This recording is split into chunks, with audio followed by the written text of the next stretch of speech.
So, hello. Pasok na ako guys. Ang dami kong dala for today's video. Naka-gloves ako kasi sobrang lamig.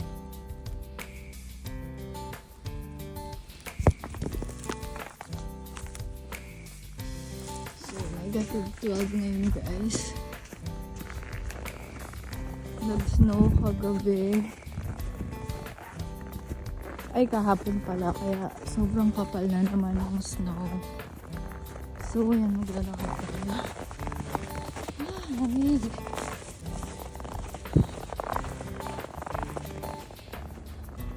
Ganyan yung lugar namin ngayon guys. 9 AM na pero parang ang dilim ngayon. So, yun guys. I-share ko sa inyo.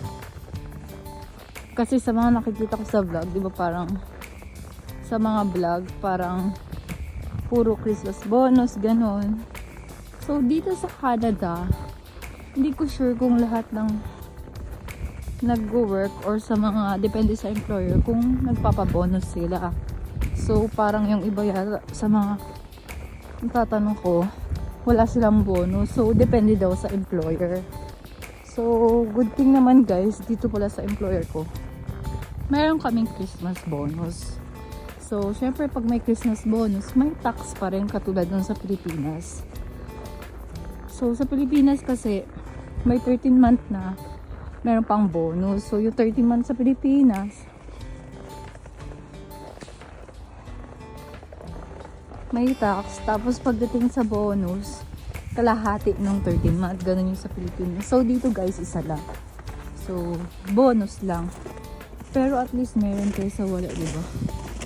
So, sabi nila, maswerte na daw ikaw kung meron kang bonus sa work mo dito sa Canada. Kasi hindi nga lahat may bonus. So, yun guys. Parang may maliliit na yapak dito. Yapak ba ito ng tao? Nakatakot. Dito ko dumaan sa gilid guys. Kasi nga ang lamig. Papakita ko sa inyo yung ano sa malapit sa work ko sa sobrang kapal ng snow. Ang dudas. So minus 12 ngayon guys. Tapos mag na 9 AM na. 9 AM pasok. So ayun siya guys, na ano nila kasi dito sa Park Plaza na ano nila yung snow. O diba, sobrang kapal ng snow. Ayan na yung pharmacy. Ito ako dada. Pero hindi ko alam kung sobrang tamad ko na. Kasi na ako dumadaan. Lululululu.